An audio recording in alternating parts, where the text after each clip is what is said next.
नमस्कार, मुद्दा देख रहे हैं आप और मैं हूं आपके साथ ज्योति सांगवान। आज का मुद्दा हैरान परेशान कर देने वाला और साथ ही सनसनी फैलाने वाला है।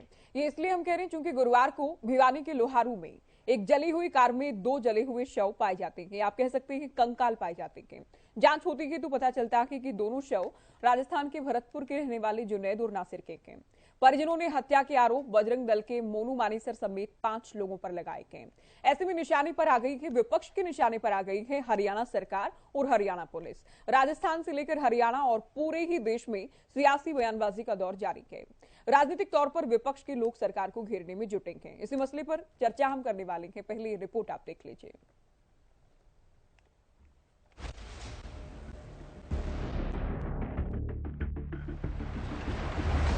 एक तरफ भिवानी के मामले को लेकर हरियाणा से लेकर राजस्थान तक हड़कंप मचा हुआ है, वहीं इस मुद्दे पर राजनीति भी शुरू हो गई है। लगातार इस मुद्दे पर सवाल उठाए जा रहे हैं। इस मुद्दे पर AIM के असदुद्दीन अवैसी ने बड़ा बयान दिया है कि जो किडनैपर्स हैं, जिनका नाम आया है 5-6 लोगों का, जिसमें एक शख्स का नाम आया है मोनू।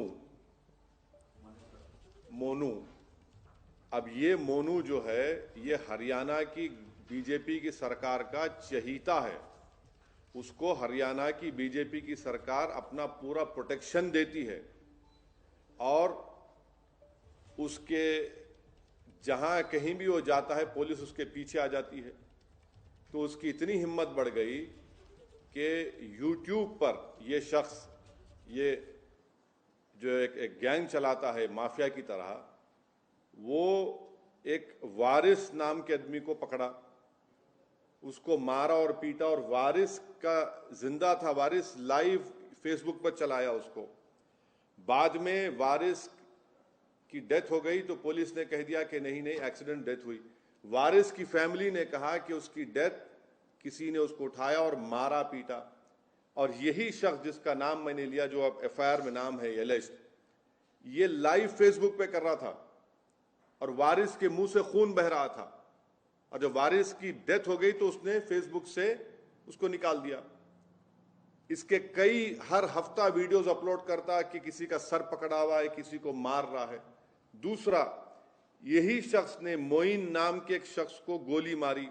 वो YouTube पर वीडियो आज भी अवेलेबल है। उसका नाम FIR में आया, गोली लगी मोइन को। अब तक हरियाणा की पुलिस को अरेस्ट नहीं करती उसको।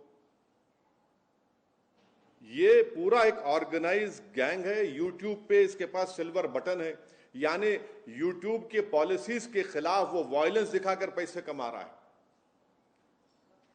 तो ये, बल्कि जो गैंग है, ये तो दारा सिंह की गैंग याद दिलाती, जो ग्राहम स्टेन्स को जिन्होंने मारा था, ये तो वही गैंग है।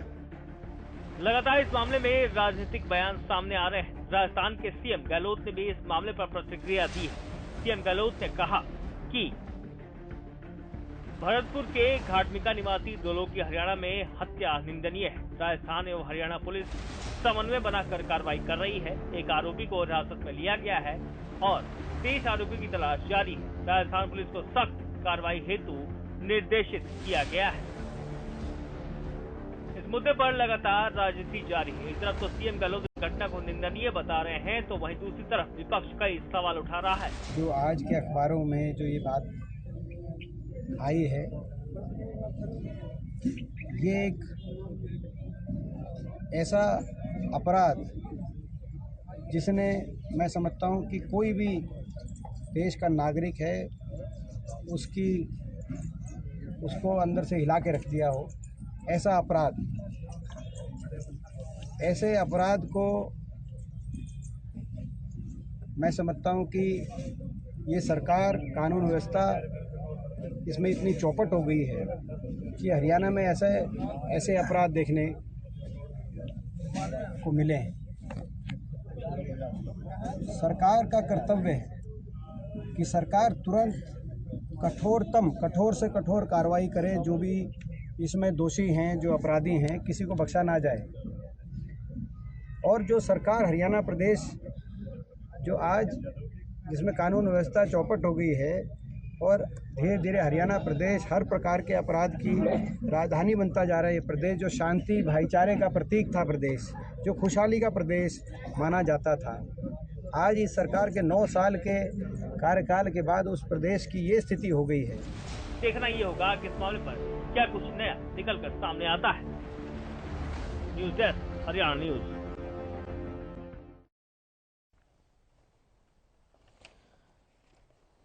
तो दीपेंद्र हुड्डा को आपने सुना, ओवैसी को आपने सुना। हालांकि बयान बहुत सारे नेताओं के लगभग विपक्षी दलों के हर एक नेता की ओर से बयान दिया गया है और ये मुद्दा वाकई बहुत बड़ा है, जिसको लेकर हरियाणा की कानून व्यवस्था सवालों के घेरे में है। हरियाणा सरकार को, यहाँ तक कि केंद्र को निशाने पर लिया जा रहा है। कुछ खास मेहमान हैं, चर्चा उनसे करेंगे। बीजेपी प्रवक्ता प्रवीण अत्रे जी हमारे साथ हैं, कांग्रेस प्रवक्ता केवल ढींगरा जी हमारे साथ जुड़े हैं, रजत पंजेटा जी इनेलो प्रवक्ता हमारे साथ चर्चा में हैं, साथ ही वरिष्ठ पत्रकार राजकुमार सिंह जी जुड़ गए हैं, प्रांत अध्यक्ष हैं विश्व हिंदू परिषद से पवन कुमार जी चर्चा में जुड़े हैं, साथ ही मुफ्ती शमून कासमी मुस्लिम नेता भी हमारे साथ आज की इस बहस में जुड़ गए हैं। शुरुआत अत्रे जी आपसे। अब हरियाणा सरकार को निशाने पर लिया जा रहा है। अभी आपने सुना, अभी दीपेंद्र हुड्डा को भी सुना, इनके अलावा भी कई विपक्षी नेताओं की ओर से कहा गया कि भाईचारे का प्रतीक था हरियाणा, 36 बिरादरी का भाईचारा, आपस में सभी लोगों का भाईचारा, प्यार प्रेम से लोग रहते थे। लेकिन अब इस सरकार में माहौल ऐसा हो गया कि नफरत की फैक्ट्री खोली जा रही है और नफरत की फैक्ट्री शब्दों का इस्तेमाल किया गया कि रणदीप सुरजेवाला की ओर से इस मामले में। देखिए, जहां तक रणदीप सुरजेवाला की बात है या दीपेंद्र हुड्डा की बात है, इन लोगों का एक राजनीतिक एजेंडा है और उस राजनीतिक एजेंडे के तहत ये किसी भी स्तर तक अपनी सोच को गिरा सकते हैं। मैं हैरान हूं, मुख्यमंत्री राजस्थान अशोक गहलोत वो कहते हैं कि हरियाणा में हत्या निंदनीय है। लगभग यही बात जो है रणदीप सुरजेवाला कह रहे हैं, लगभग यही बात छोटे हुड्डा साहब भी कह रहे हैं। जबकि राजस्थान पुलिस के आईजी गौरव श्रीवास्तव वो क्या कह रहे हैं, इन तीनों ने उस पर ध्यान ही नहीं दिया। अभी तक तो राजस्थान पुलिस ही ये स्थापित नहीं कर पाई कि ये हत्या हुई है, कहाँ हुई है, क्योंकि आईजी का कहना है कि जांच चल रही है, जांच में सब सामने आ जाएगा। नंबर 1। दूसरा, आईजी साहब ये कहते हैं कि गोपालगंज, भरतपुर राजस्थान के जिला गोपालगंज से 2 व्यक्तियों का अपहरण हुआ, उनके परिवार ने इस तरह की शिकायत दी और वो ये भी कहते हैं कि उनकी हत्या के बाद उनके शवों को हरियाणा में डिस्पोज ऑफ किया गया। प्रथम दृष्टया ऐसा लगता है, मतलब हत्या हरियाणा में नहीं हुई, डिस्पोज ऑफ हरियाणा में किया, ऐसा आईजी का कहना है। जब राजस्थान पुलिस 24 घंटे के बाद भी अभी तक ये स्थापित नहीं कर पाई, वो अभी भी जांच कर रहे हैं, जांच के बाद तो क्या सामने निकल के आएगा इस बात को कर रहे हैं। लेकिन ये जो कांग्रेसी नेता हैं, ये लगातार अपने स्तर से नीचे गिर के हरियाणा सरकार, हरियाणा पुलिस इस तरह की भाषणबाजी कर रहे हैं। इससे पता लगता है कि अपने राजनीतिक हित साधने के लिए अपने झूठ को किसी भी स्तर तक ले जाएंगे ये लोग, इन्होंने साबित किया।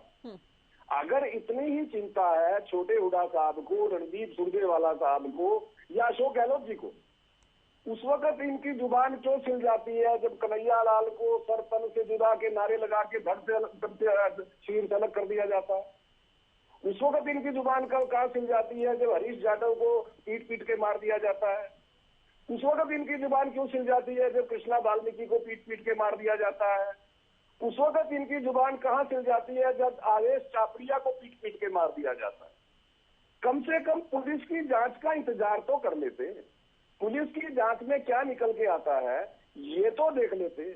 एक तरफ आईजी साहब ये बता रहे हैं कि जिन 2 लोगों के शव मिलने का शंका है, देखिए अभी तक पोस्टमार्टम हुआ, डीएनए के सैंपल्स राजस्थान पुलिस को सौंप दिए गए हैं, अभी तो ये भी स्थापित होना बाकी है कि ये शव किसके हैं।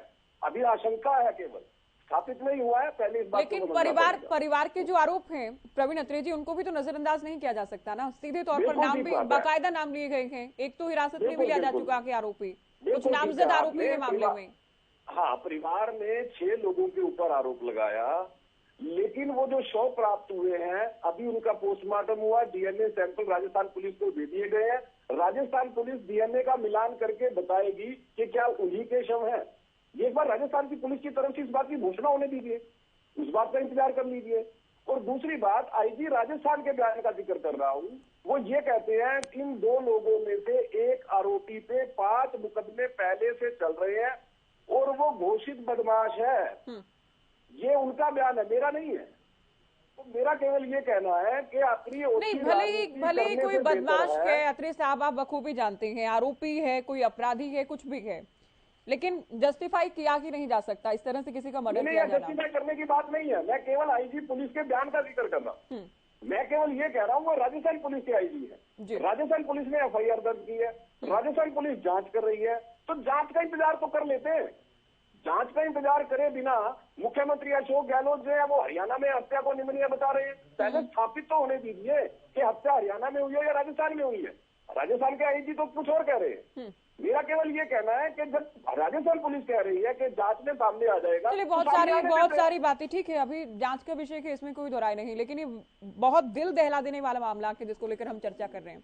अब तक जो आरोप लगाए गए उसके आधार पर, परिजन जो कह रहे हैं उसके आधार पर हम बातचीत को आगे बढ़ाते हुए, मुस्लिम धर्मगुरु हमारे साथ हैं। मुफ्ती साहब, इस मामले को सांप्रदायिक तौर पर भी देखा जा रहा है, सांप्रदायिकता के चश्मे से भी देखा जा रहा है, आप क्या कुछ कहेंगे?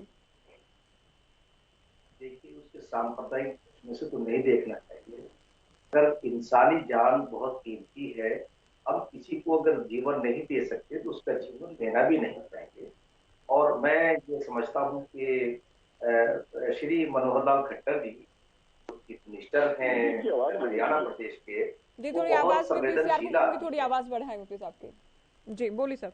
वो बहुत संवेदनशील व्यक्ति हैं और वो सामाजिक सरोकारों से ताल्लुक रखते हैं। मैं तो ये समझता हूँ कि चीफ मिनिस्टर को बनने से पहले जब हम मिलते थे आदि चैनलों को, तो हम उनके अंदर एक संवेदनशीलता पाते थे।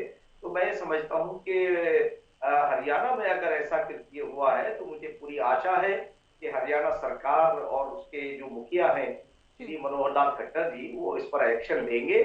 मगर ये तो क्योंकि जो राजस्थान सरकार है वो अपने कर्तव्यों से क्यों भाग रही है?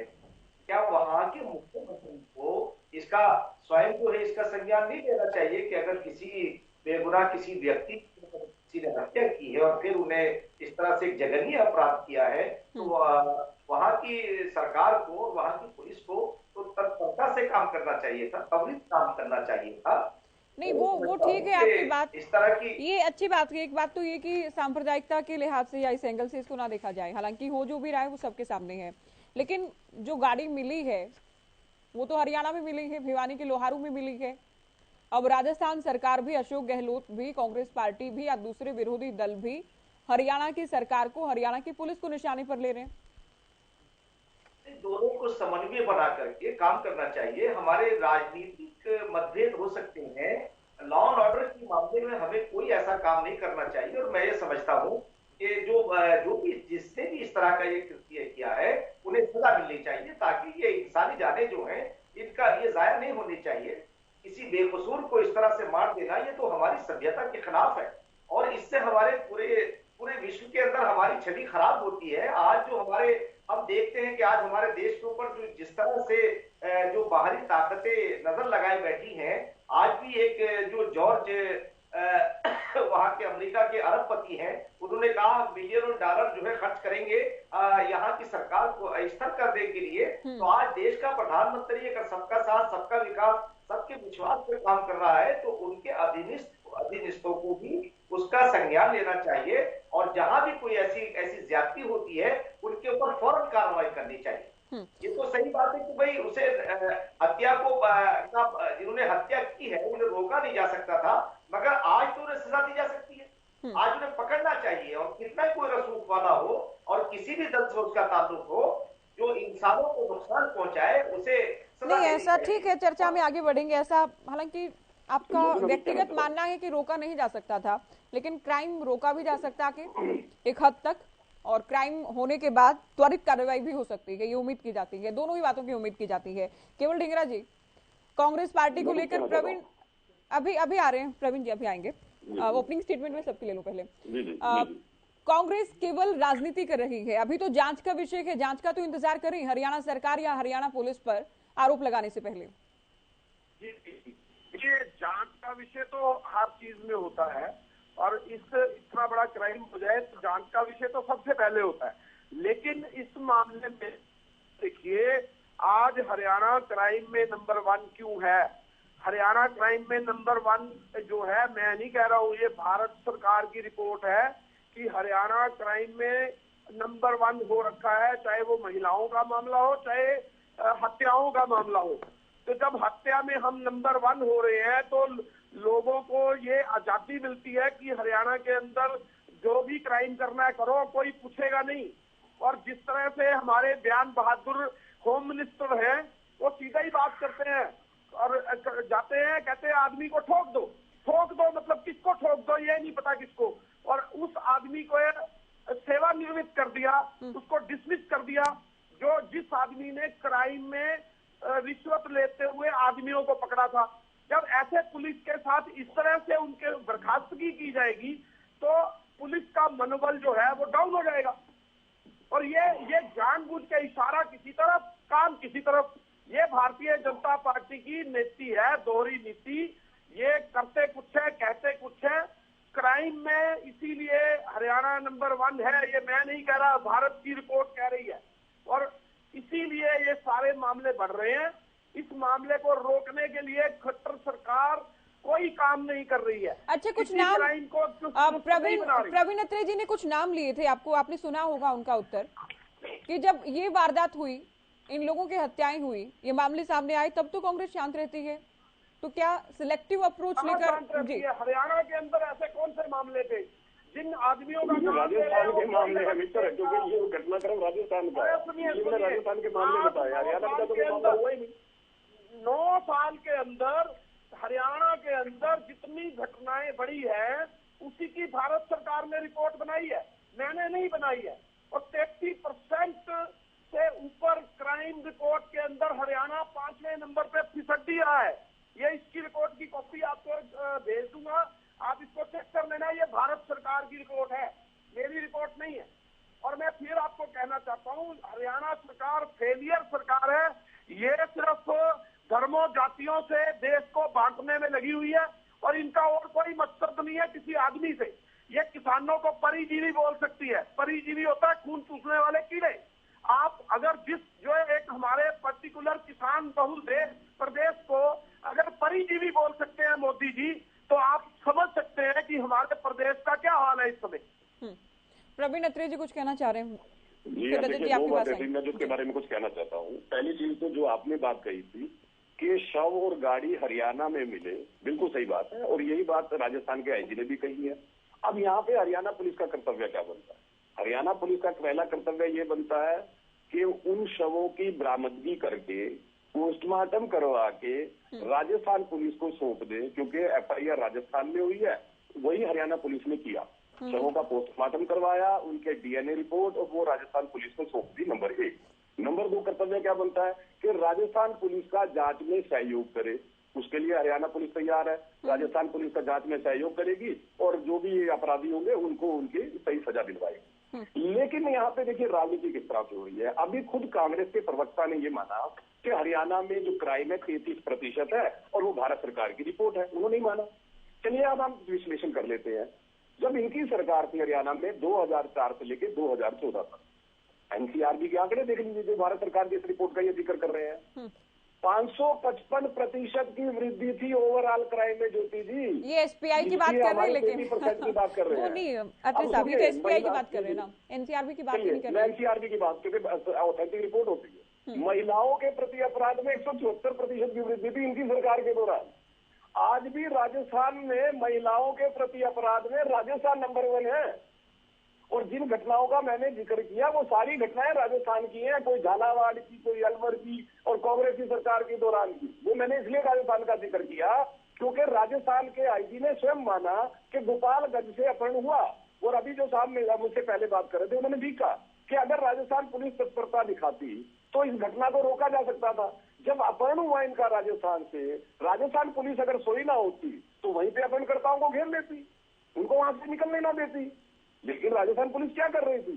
अपहरण भी हो जाता है, अपहरणकर्ता 2 आदमियों को उठा के भी ले जाते हैं, और वो उनकी हत्या भी कर देते हैं, जैसा कि आशंका प्रकट की जा रही है। हालांकि जांच से पहले मैं इन बातों को नहीं कहना चाहता, लेकिन जैसे के आरोप लगाए जा रहे हैं अभी तो हम, क्योंकि अभी तो हम आरोपों के आधार पर, ठीक है, आरोपों के आधार पर ही बात कर रहे हैं हम, अब तक की जो जानकारी है उसी पर चर्चा करें। तब राजस्थान पुलिस हो रही थी, फिर राजस्थान से अपहरण भी हो जाता है, उनकी हत्या भी हो जाती है, और राजस्थान पुलिस होती रहती है। लेकिन हरियाणा पुलिस इसलिए दोषी है कि हरियाणा का बॉर्डर के लगते एरिया पे उस गाड़ी को डिस्पोज ऑफ कर दिया उन्होंने, तब हरियाणा पुलिस दोषी हो गई। लेकिन राजस्थान पुलिस अच्छी है, राजस्थान सरकार अच्छी है, जिसमें अपहरण भी होने दिया और हत्या भी होने दी। क्या कहेंगे प्रवीण अत्रे जी की इस बात पर? ये जो हरियाणा, चूंकि देखिए तो दो राज्यों का मामला हो गया है और सांप्रदायिक भी है, इसमें भी कोई दोराई है नहीं, क्योंकि अलग अलग तरह के ओवैसी को अभी हमने सुना पीएम से लेकर हरियाणा के सीएम से जवाब वो मांग रहे हैं, किस तरह का माहौल हो गया है। दूसरा ये भी कि आरोप ये लगाए जा रहे हैं कि आरोपियों को बचाने का सरकार प्रयास कर रही है। आप 3 प्रश्न किए हैं, तीनों प्रश्नों का मैं आपका अलग अलग भाग में उत्तर देना चाहूंगा। देखिए, पहले तो अत्रे जी ने की कई बातों से मैं सहमत भी हूँ और कई बातों से कोई असहमति की बात नहीं है, लेकिन अत्रे जी ने कहा कि वो व्यक्ति जो है वो गुंडा किस्म का है। आपको एक एंगल सोचना पड़ेगा कि आजकल सोशल मीडिया का जो इस्तेमाल है वो पैसे कमाने के लिए हो रहा है, ये इसमें कोई दो राय नहीं है। आपको यूट्यूब के ऊपर, इंस्टाग्राम के ऊपर आप अपने फॉलोअर्स और लाइक्स बढ़ाइए और आपको अच्छी आमदन होती है। अत्रे जी ने भी कहा कि मैंने केवल राजस्थान पुलिस के बयान का जिक्र किया, मैंने भी कहा। अत्रे जी, आपने कहा राजस्थान पुलिस ने कहा, राजस्थान पुलिस ने कहा है कि उसके ऊपर 5 मुकदमे दर्ज हैं। अरे मैं कह तो रहा हूँ, राजस्थान पुलिस ने कहा है कि उसके ऊपर 5 मुकदमे दर्ज हैं और वो इनामी बदमाश था। ये राजस्थान पुलिस ने कहा, मैंने नहीं कहा, मैंने उनका जिक्र किया। आपने जिक्र किया, मैं इस बात को आगे बढ़ाता हूँ।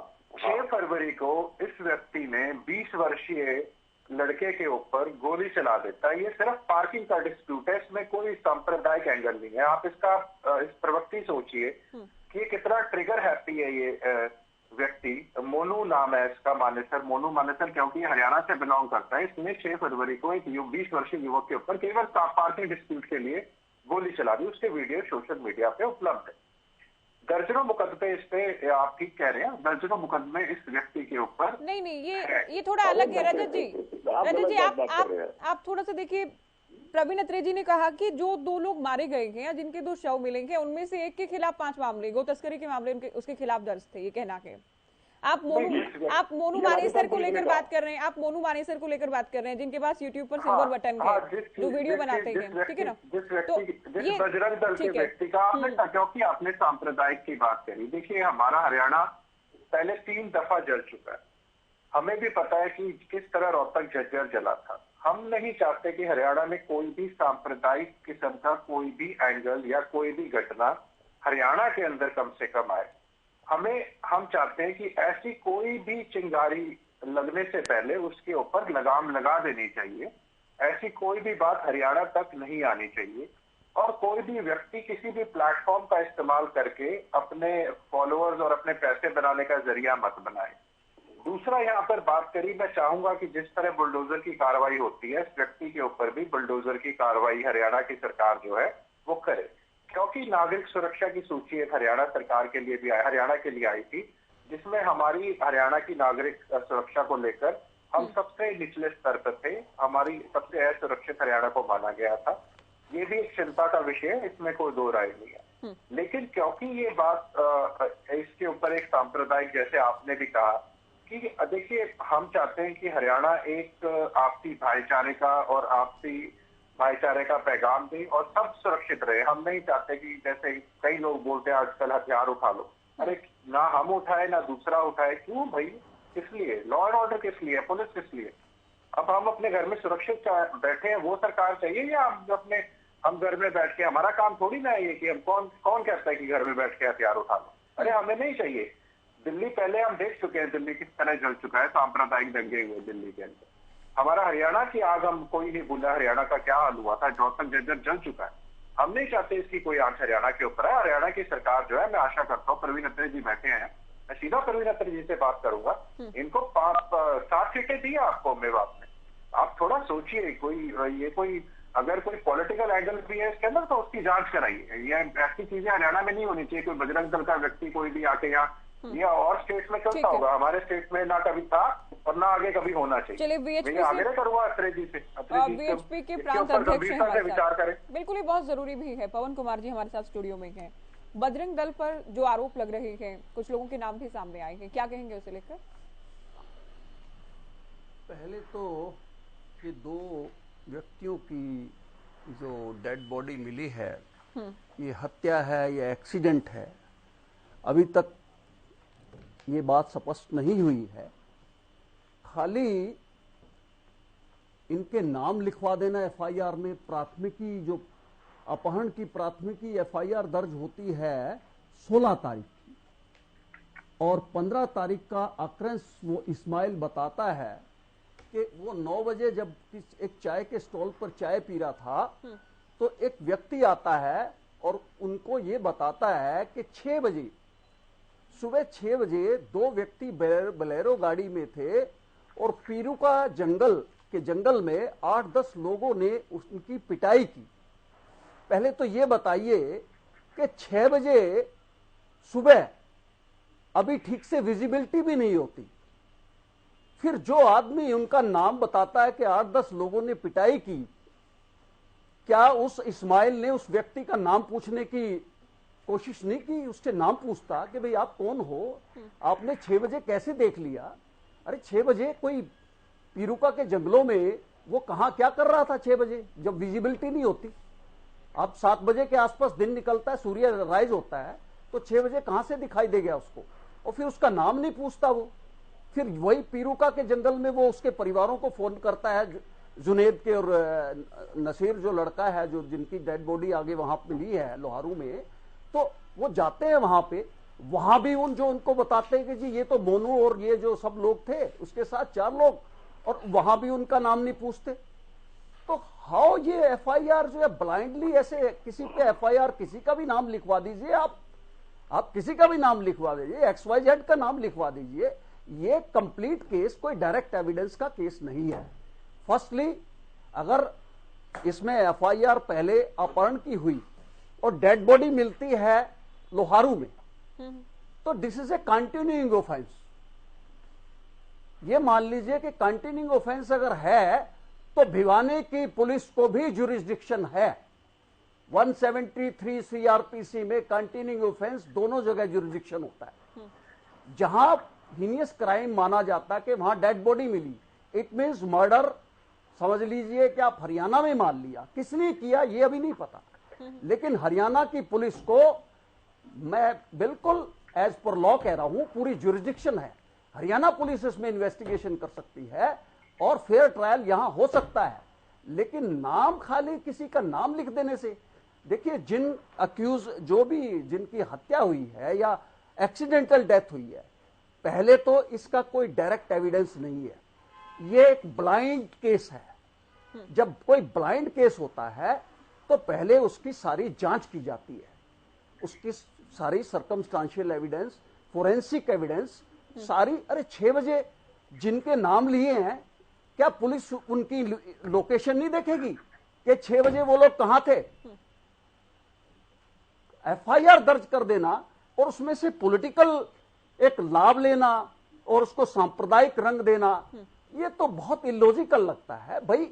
इतनी जल्दी राजस्थान, आप क्या मान रहे हैं जो चश्मदीद जो कह रहा है ये आपको स्क्रिप्टेड लग रहा है? भाई कहां से चश्मदीद कहां आ गया इसमें से? अरे इस्माइल को बताया किसी ने चाय के स्टॉल पे कि भाई मैंने देखा कि पीरूका के जंगल में 8-10 लोगों ने 2 लड़कों को बोलेरो गाड़ी में पकड़ा और पीटा, और फिर वो फोन करता है अपने गोपालगढ़ में, और गोपालगढ़ के लोग आते हैं, फिर वो पीरूका के जंगल में जाते हैं, वहां भी उनको बताया जाता है कि जी यहां तो ये लोग थे। भाई उनसे ये तो पूछो भाई तुम कौन हो, तुम्हें कैसे पता लग गया कि यहाँ पे मोनू या वो ये सब लोग थे, 4-5 लोग जो थे बजरंग दल के लोग थे। ये तो सर जांच होगी ना, और ये क्या इस बात को जांच कहाँ हुई है? ये क्या शक के आधार पर भी आरोप लगा दिए जाते हैं ना, और परिवार अगर कहेगा, परिजन अगर कहेंगे तो शुरुआती तौर पर तो जांच होगी आरोपों को लेकर। पहले अरेस्ट तो नहीं करोगे आप? जब ब्लाइंड केस होता है उसमें अरेस्ट नहीं होता कभी। I have been dealing with such type of cases. I have been a judge. I know the procedure. ऐसे ब्लाइंड केसेस में आप किसी को बिना इन्वेस्टिगेशन, जब तक उसकी कंप्लीट इन्वेस्टिगेशन पूरे क्ल्यू नहीं आ जाते, किसी आदमी को अरेस्ट नहीं किया जा सकता। ये तो बिल्कुल, ये तो किसी इनोसेंट आदमी का मीडिया ट्रायल कर दो और किसी भी इनोसेंट आदमी को पकड़ो और पुलिस उसको थर्ड डिग्री जो है उसको टॉर्चर करके उससे कन्फेशन एक्सट्रैक्ट कर लो और कन्फेशन एक्सट्रैक्ट करके उसको put him in jail and then after the trial it will be found that he is innocent, then he will lose his 10-15 years। क्या ग्राउंड है आप कह रहे हो एक्सीडेंटल डेथ? अरे भाई, डेथ तो ग्राउंड है आपके पास। अरे भाई किसी ने लिखा है, अरे भाई किसी ने लिखा है कि किसी ने देखा है उनको मारते हुए, जो अलेज एक्यूज आप बता रहे हो। अभी से बैठ के परिषद के हो या आप एक, अरे भाई बात कर रहे हो? मैं कानून, मैं भाई, मेरे भाई, मैं कानून की बात कर रहा हूँ। क्लीन चिट मत दीजिए। मैं क्लीन चिट नहीं दे रहा हूँ।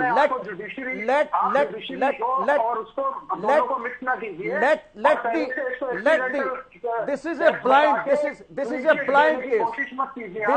Blind case my dear, this is a blind case. Unless until no, you have not even, no, my dear, no clean chit. Let the investigation be completed. Whosoever is guilty, he should be punished. No, uske, you are not aware about the whole. No, Mr. Ranjit Patela, you are not aware about the whole facts. आपको पता ही नहीं है, आपको पता ही नहीं है, आपने real facts पता किए।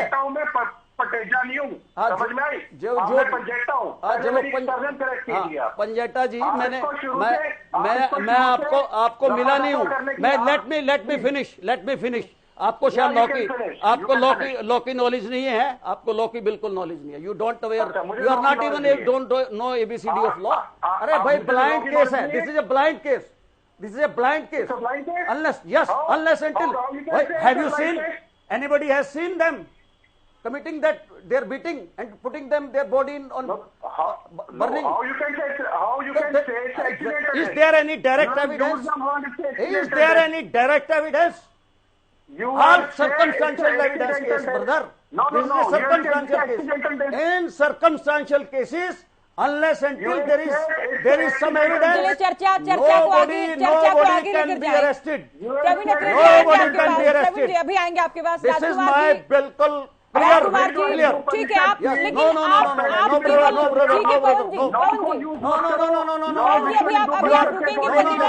आप राजनीतिक एंगल से बात कर रहे हैं। आप लेकिन पवन जी आप भी लीगल एंगल से बात कर रहा हूँ। आप मेरे पास आइए, मैं आपको पूरा लॉ समझाऊंगा। ब्लाइंड में, अरे नहीं भाई, you are no, you don't know even ABCD of law. You don't know even ABCD of law. You are biased. What bias? You don't know even ABCD of law. ABCD of blind murder. My dear friend, with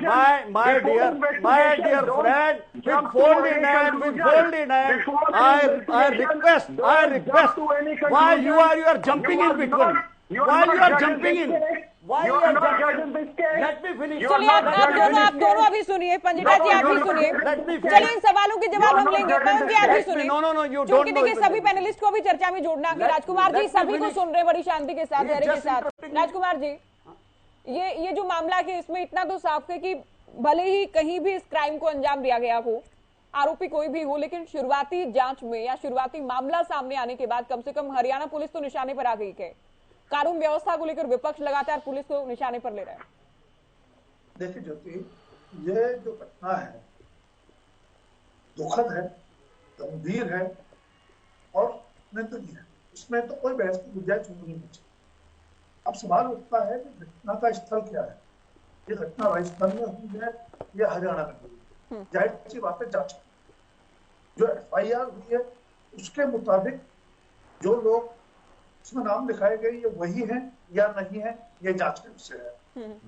और जिन लोगों के नाम आरोपी के तौर पर दर्ज हुए हैं वो वास्तव में आरोपी है या नहीं है, ये भी जांच करनी। बिल्कुल। मैं सिर्फ ये कहना चाहता हूँ कि हम जो कंक्लूजन पर जंप कर रहे हैं उनको दोषी ठहराने का या निर्दोष ठहराने, मुझे लगता है दोनों ही मामलों में जल्दबाजी।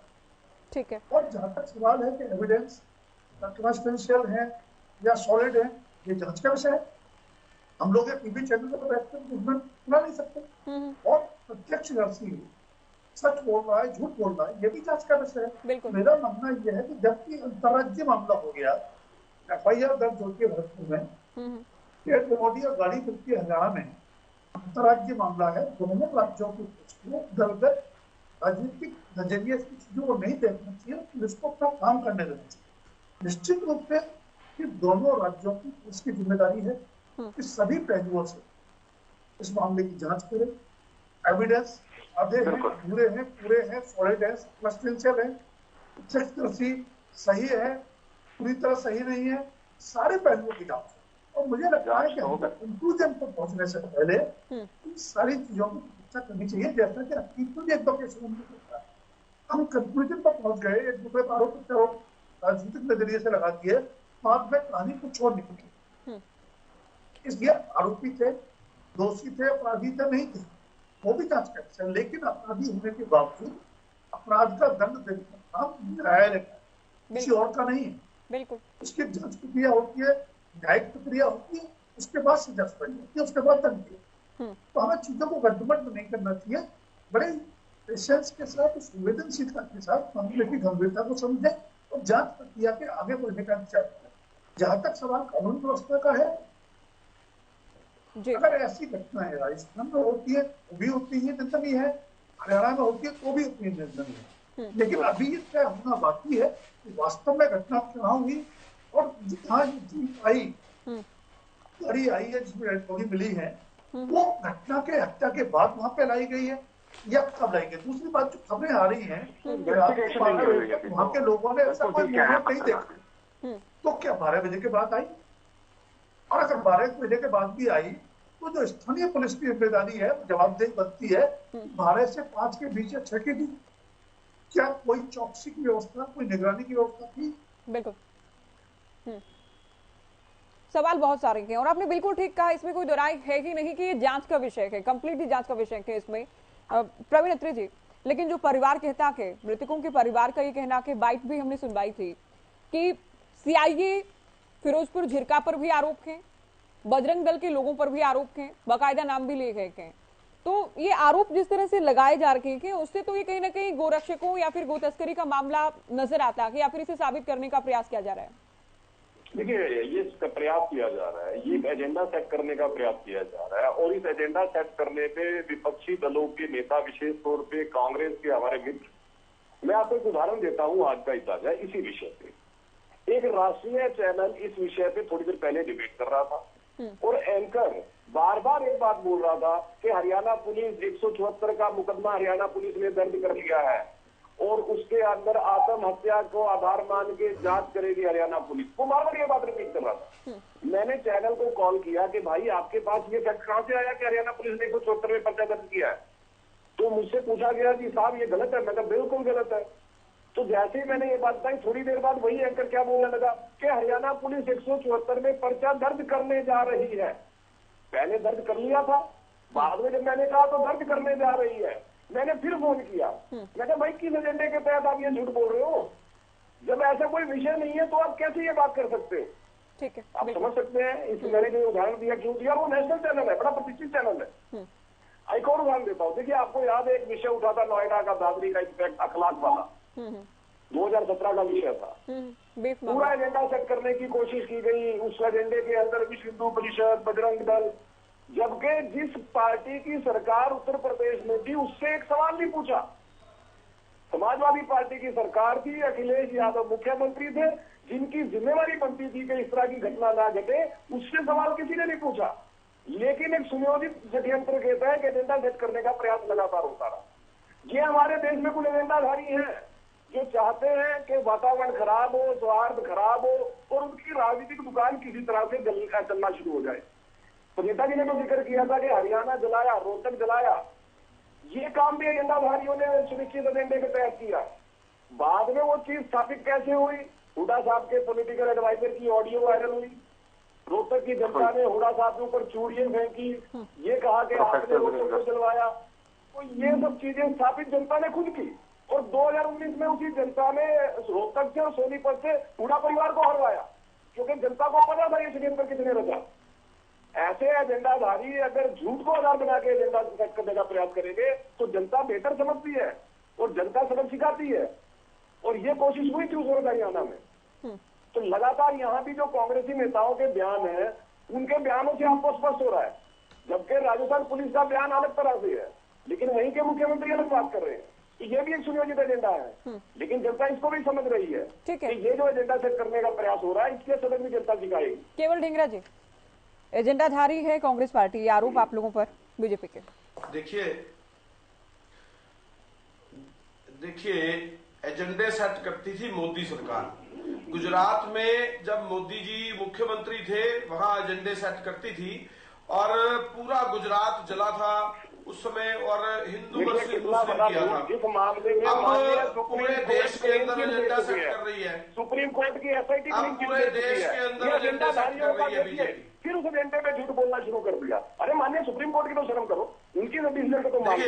माननीय सुप्रीम कोर्ट क्लीन चिट दे चुका है भाई, आपने तो 8 साल प्रयास किया, हर तरह से प्रयास किया। क्लीन चिट भी पता एविडेंस घटे, मुझे मालूम है, उनको जेल तक जाना पड़ा, उसके बावजूद फिर उस एजेंडे में शुरू हो गए। सुनो, और ये आप लगातार क्लीन चिट में 2002 से कोशिश कर रहे हो, हर बार चुनाव में जनता आपको सबक सिखाती है आपके इस झूठ की वजह से। ये एक पार्टी देश के अंदर है जो एजेंडा सेट करती है, और गुजरात से उस समय 2002 से लेके 2012 तक एजेंडे सेट करती रही। और मैं एक बात आपसे, मैं एक बात ये समझना चाहूंगी आपसे, प्रधानमंत्री बनने के बाद पूरे देश में एजेंडा सेट हो रहा है। केवल ढींगरा जी, देश में एजेंडा सेट हो रहा है। अरे सुन लीजिए, आप सुन लीजिए, आप सवाल तो सुने। जब बीजेपी ये कहती है जांच का विषय है राजस्थान में, कैसे डिबेट होगी ऐसे? चलिए अब अभी बीच में नहीं बोल रहे, आप प्रश्न सुन लीजिए ना। आप सवाल, अत्रे साहब सुनिए, आप एक बार सुन लीजिए। मैं सवाल पूछ लूं, बीच में बोल रहे थे क्या? ढींगरा साहब नहीं बोल रहे थे, आप अब भी सुन लीजिए। ये राजस्थान में हत्या हुई, हरियाणा में हत्या हुई, कहाँ क्या हुआ, आरोपी कौन थे, ये तमाम वो बातें हैं जिनके जवाब जांच के बाद ही मिल पाएंगे। अब सवाल ये कि कांग्रेस को इतनी जल्दी क्यों के, कांग्रेस इतनी जल्दबाजी में क्यों के आरोप लगाने को लेकर? देखिए जो नफरत फैलाने का काम जो कर रही है पूरे देश में, वो एक ही सरकार है, और वो इसीलिए तो हम मुहिम पे निकले थे। राहुल गांधी जी ने कन्याकुमारी से कश्मीर यात्रा सिर्फ नफरत जो फैला रहे हैं लोग, उनमें मोहब्बत बांटने के लिए करी है। लेकिन इनका एजेंडा सेट है, इनके एजेंडे सेट है। इन्होंने गुजरात से लेकर और पूरे देश में नफरत फैलाने का काम किया है, और इस बात को कौन नहीं जानता। पूरे देश में ये बात सारी पता चल चुकी है कि एजेंडा सेट कौन करता है और एजेंडे सेट के पीछे कौन होता है। इसमें कई मामले हैं एजेंडे सेट करने के। जब एक आदमी को तड़ी पार चढ़ाया जाता है, तो इसी मुद्दे पर बात करें तो इतना तो कहिए सर कि ये जांच का विषय है, इतना तो कहिए। अरे इतना तो मानिए कि जांच का विषय है, आप एक बात ही कहने को तैयार नहीं। सुनिए, वो गुजरात का, एक मिनट सुनिए ना, वो गुजरात का आईपीएस ऑफिसर आज तक जेल में क्यों बैठा है? जिस बेचारे ने इनकी भंडाफोड़ की थी और इनके खिलाफ पर्चे दर्ज हुए थे, उस आदमी को आज तक जेल में क्यों रखा हुआ? उस बेचारे का क्या कसूर था? उसने तो अपना काम किया था, वो आईपीएस था, उसने जांच की थी, जांच के बाद उसने एफआईआर दर्ज की थी। अब इनको मिर्ची लगेगी इस बात से, मिर्ची इसलिए लगेगी क्योंकि एजेंडा सेट सरकार है, ये एजेंडे सेट करने का काम करती है। अगर हम एजेंडे सेट को बोलते हैं कि इन्होंने एजेंडा सेट करा है हर जगह पे, तो इनको तकलीफ हो जाती है, फिर मिर्ची लगती है। फिर अब मिर्ची का इलाज तो है नहीं हमारे पास। हम तो सिर्फ ये बता रहे हैं कि हम मोहब्बत की दुकान सारे देश के अंदर खोल रहे हैं, ये नफरत फैला रहे हैं। देखिए अभी तो हाइपोथेटिकल है केवल ढींगरा जी, अभी तो जांच का विषय है, लेकिन अभी तो ये भी क्लियर नहीं कि राजस्थान में हत्या राजस्थान में हुई, हरियाणा में हुई, क्या हुआ क्या नहीं हुआ। राजस्थान में तो आप लोगों की सरकार है ना, हरियाणा फिर जांच का इंतजार नंबर 1 क्यों हो रहा है? जांच का इंतजार तो कर लीजिए। क्यों हो रहा है? क्योंकि सारी हत्याएं जो है सुनिए, हत्याएं और महिलाओं के खिलाफ सारे मुकदमे हरियाणा में क्यों हो रहे हैं? सारे एक मुकदमे। मंत्री जैसा आदमी, उसको बचा क्यों रही है सरकार? कुछ भी यौन बोलते हैं। शोषण का मामला है, क्यों बचा रही है सरकार? चलिए मैं चर्चा को आगे ले जाते हुए मुफ्ती आप साहब, मुझे बताएं, कोई लिया उसके ऊपर एक्शन? मुफ्ती साहब, कोई एक्शन लिया इसके ऊपर? पवन जी का कहना है ये वीएचपी सरकार के बचा रही है, साफ दिख रही है। वीएचपी के प्रांत अध्यक्ष हमारे साथ हैं। मुफ्ती साहब आप हैं फोन लाइन पर हमारे साथ? मुफ्ती जी आवाज मिल रही है आपको? ठीक है रजत जी, अभी पवन जी का कहना है कि ये ब्लाइंड केस है पूरी तरह से, कौन चश्मदीद है, कैसे पहचाना, कैसे देखा, ये स्क्रिप्टेड भी हो सकता है और बहुत जल्दी होगी किसी तरह के आरोप लगाना इसमें या किसी का नाम लेना इसमें। नहीं, नाम किसी का लिया ही नहीं था ज्योति जी। प्रॉब्लम ये है ना कि विश्व हिंदू परिषद का चश्मा पहन के देखेंगे तो कहां से बात करेंगे। 22 मैंने इसलिए कहा इनको कि मैंने कहीं पे भी ये नहीं कहा कि ये व्यक्ति इन्वॉल्व था। मैंने कहा कि ऐसे ऐसे इन व्यक्ति का सोशल मीडिया पे, न्यूज चैनल पे नाम आ रहा है और इस व्यक्ति ने ये एक तथ्य है, फैक्ट है कि 6 फरवरी तारीख बता दी, 307 का मुकदमा, वीडियोग्राफिक एविडेंस है, गोली चलाई है, पार्किंग का डिस्प्यूट है, कोई भैया कोई हिंदू मुस्लिम भी नहीं, कोई सांप्रदायिक नहीं, कुछ भी नहीं, मगर एकदम मौन, इसे कहते हैं बाइस्ट, इसे कहते हैं बाइस्ट, क्योंकि ये जुडिशरी को बदनाम कर रहे हैं या ये बोल के कि मेरा जुडिशियल बैकग्राउंड है। तो ये अपनी जानकारी है, ओके, ये अपनी जानकारी के साथ साथ, ये अपनी कानूनी जानकारी के साथ साथ वीएचपी का ही पक्ष रख रहे हैं यहाँ पर, ये एक्सपर्ट के तौर पर नहीं, वीएचपी के प्रांत अध्यक्ष के तौर पर हैं। वही मैंने कहा कि वीएचपी में हो तो वीएचपी की तरीके से बोल रहे हैं और 22 होके बोल रहे हैं। आप ये नहीं जुटला सकते कि अगर नरकंकाल जले हुए मिले हैं तो हत्या या जलाया गया या कुछ भी, अभी ये जांच का विषय है। जैसे कि हमारे यहाँ पे वरिष्ठ पत्रकार बैठे हैं राजकुमार जी, बहुत अच्छी तरह उन्होंने सारी की सारी बात समझाई।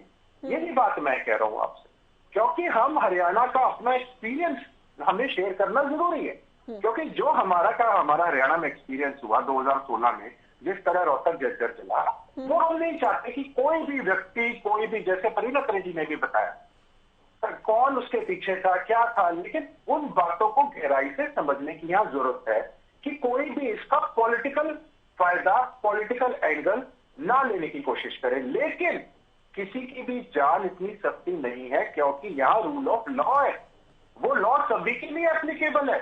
वो ये नहीं हो सकता कि कोई एक पार्टी किसी एक उसके लिए है तो हम उसको बात को ब्लाइंड केस कह के या कोई एविडेंस नहीं है उसको कह के या रफा दफा कर दे। This is under trial, this is a matter of investigation. ठीक है, एविडेंस तो जुटाए जाएंगे, बिल्कुल अंडर ट्रायल बन के फैसला मत सुनाइए। अंडर ट्रायल केस नहीं हुआ कीजिए। अरे भाई, अंडर ट्रायल तब होता है पवन जी, जब आप ये कहते हैं कि किसी ने चालान कोर्ट में चला जाए, इन्वेस्टिगेशन चला जाए, तब अंडर ट्रायल बोलते हैं उसको। पहले आप ब्लाइंड केस की इन्वेस्टिगेशन तो होने दो, लेकिन पहले एविडेंस तो आने दो। अंडर ट्रायल तब होता है जब उसका चालान कोर्ट में चला जाए। पहले आप अंडर ट्रायल शब्द को ठीक करो। आप पहले अंडर ट्रायल का मतलब समझो ना, आप अंडर ट्रायल का मतलब समझिए। अंडर ट्रायल ये होता है जब चालान कोर्ट में जाए और उसके खिलाफ एविडेंस आ जाए। रजत जी आप सुने, टाइम कम है, ठीक है, समय कम है, अपनी अपनी बारी में बोलिए। अंडर इन्वेस्टिगेशन है पवन जी, मैं भी रजत जी की बात से एग्री करती हूँ। आप भी कहीं ना कहीं, आप भी कह रहा हूँ कि अंडर ट्रायल नहीं है, आप एक निष्कर्ष तक पहुँचने की कोशिश में हैं। अंडर ट्रायल अभी कहाँ से हो गए? पवन जी ठीक है, आप शब्दों को पकड़ के ना बैठे, आप दोनों से मैं रिक्वेस्ट कर रही हूँ। रजत जी आप सुने, होने दो। और पवन जी आपसे जो भी गिल्टी, जो भी जिसके खिलाफ एविडेंस आएगा उस पे ट्रायल चलना चाहिए, उसको सजा होनी चाहिए, लेकिन एविडेंस तो आए, इन्वेस्टिगेशन। लेकिन पवन जी आप भी इतनी जल्दी में क्यों हैं? जिनके नाम सामने आ रहे हैं उनको बचाने की इतनी जल्दी में क्यों हैं? आप क्यों डिफेंड कर रहे हैं उन्हें? परिवार जब आरोप लगा रहे हैं, कुछ लोगों के नाम सामने आएंगे, एविडेंस जुटाए जाएंगे, जांच होगी, ये तो हम बार बार कह रहे हैं कि जांच का विषय है, लेकिन आप क्यों बचाने की कोशिश में हैं? आपसे सवाल पवन जी। मेरे से? बिल्कुल आपसे। देखिए, जो मृतक है, राजस्थान के किसी सीनियर ऑफिसर ने भी कहा है कि वो आदमी इनमें से one of the disease is involve in गो तस्करी। तो उसकी गो तस्करी की बैकग्राउंड है और मोनू के जो इसको ड्रैग किया जा रहा है, बजरंग दल को या गोरक्षकों को ड्रैग किया जा रहा है, ये सोची समझी एक फ्रेमिंग का किया जा रहा है। क्यों कि मोनू जो है प्रशासन को हेल्प करता है गो रक्षा, गो तस्करों को पकड़वाने में, गो तस्करी रोकने में। मोनू को भी थ्रेट भी आई है, उस पर पर्चा भी दर्ज हुआ।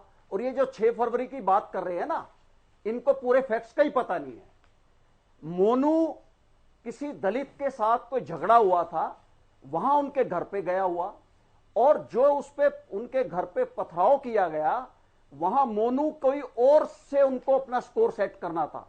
जिन लोगों ने जाके वहां पथराव किया और मोनू की गाड़ी पे जो तोड़फोड़ की, आप इतने श्योर कैसे हैं कि मोनू पर जो आरोप लग रहे हैं वो झूठे हैं? भाई आप ये बताइए, क्यों आप इसे क्यों नहीं कहते कि जांच का विषय है? आप पैनल पर यहाँ पर किसी की गारंटी कैसे ले सकते हैं? गारंटी नहीं, मैं आप किसी को दोषी नहीं कह सकते, किसी को दोष भी नहीं कह सकते। लीगल में आप कैसे कह सकते हैं? भाई जो डायरेक्ट एविडेंस नहीं होती, जिस केस में डायरेक्ट एविडेंस तो अभी पुलिस जुटा रही है, जांच की जा रही है। अरे तो फिर किसी को पहले ऐसे आप जजमेंट कैसे दे देंगे? आप कैसे जजमेंट देंगे पवन जी? आप उसको ऐसे कह रहे हो कि गोली चलाने का वीडियो आप भी खोल के देखो। और अगर कोई गोरक्षक गो तस्कर भी है तो उसकी हत्या करने का तो आत्म रक्षा में चलाया जा सकता है। अगर कोई गौ तस्कर भी है तो भी हत्या करने का लाइसेंस किसी को नहीं मिला है। कानून काम करेगा, गोरक्षकों को लाइसेंस किसने दिया? एडमिट बिल्कुल। अगर जो दोषी है, अगर उसके खिलाफ एविडेंस आते हैं तो he should be put behind bar and strict punishment should be given to him. Court trial होगा, एविडेंस तो आने दो। अरे प्रेमा फसाई एविडेंस तो आए। ब्लाइंड केस में ही आप अरेस्ट सीधा कर लो, उससे एक्सट्रैक्ट कर लो, उसको 3rd डिग्री टॉर्चर दो और कन्फेशन एक लिखो और जोड़ दो उसको उस केस से।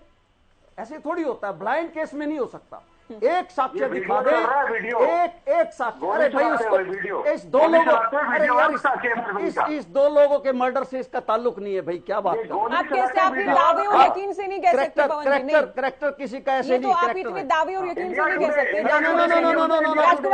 आपको किसी ने मान लिया अपनी जान रक्षा के लिए मोनू पे अभी भाई मोनू को लाइफ थ्रेट है, मोनू को लाइफ थ्रेट है, उसको लाइफ थ्रेट मिला हुआ है, उसको पर्चा भी दर्ज हुआ है। तो कोई बात नहीं, चलिए आप अखबार छापते हैं खबरें, क्योंकि समय नहीं, टीआरपी बनानी है। राजकुमार जी आपका कोई बात नहीं, आपको भी अपनी जान बचाने का, आपके जान माल की रक्षा, आप पे अगर कोई हमला करेगा तो आप भी फायरिंग कर सकते हो। पवन जी आप भी सुने अभी। राजकुमार जी आपका आखिरी कमेंट, आप दोनों सुनेंगे प्लीज। ये अपराध व्यवस्था से जुड़ा विषय है, इसको राजनीतिक नजरिए से राजनीतिक नजरिया नहीं बने, जरूरत नहीं है, उससे हमें बचना चाहिए। हम इस पर जितनी राजनीति करेंगे उतना पुलिस की जांच प्रभावित होने की आशंका बनी रहेगी। सही है। हमें दोनों राज्यों की पुलिस पर भरोसा करना चाहिए जब तक कि उनकी जांच में कोई गंभीर संदेह का कारण न हो। इस पर राजनीतिक नजरिए की कोई जरूरत नहीं है। राजस्थान की पुलिस जांच करे अपने नजरिए से, अपहरण की FIR वहां दर्ज होती है, वहां से व्यक्ति का अपहरण हुआ, कैसे आए, हरियाणा की सीमा में कैसे पहुंचे, और हरियाणा की सीमा में आने के बाद क्या कैसे हुआ, हरियाणा की पुलिस जांच में। दोनों राज्यों की पुलिस एक दूसरे की मदद से जांच करें और सच जल्दी से जल्दी सामने आए। जहां तक सवाल एविडेंस का, विटनेस का है, ये फैसला तो अदालत का होगा। डायरेक्ट है, इनडायरेक्ट है, बिलीवेबल है, अनबिलीवेबल है, तो उसमें हम लोगों को यह बहस करने की ज्यादा जरूरत नहीं होनी चाहिए। हम तो जो अभी तक की जो स्थिति है उसके आधार पर हम बात कर रहे हैं, बाकी तो कंप्लीटली जांच का विषय है, इसमें कोई इफ एंड बट है ही नहीं, ये जांच का विषय है पूरी तरह से। आप सभी का बहुत शुक्रिया, आप लोगों ने वक्त दिया, हमने चर्चा की। तो 2 शव मिलते हैं गाड़ी से, जिसके बाद सनसनी फैली है सियासत शिखर पर के। अलग अलग तरह के आरोप लगाए जा रहे हैं, लेकिन जांच में क्या कुछ निकल कर सामने आता है, इस पर देश भर की निगाहें हैं। फिलहाल दीजिए इजाजत, नमस्कार।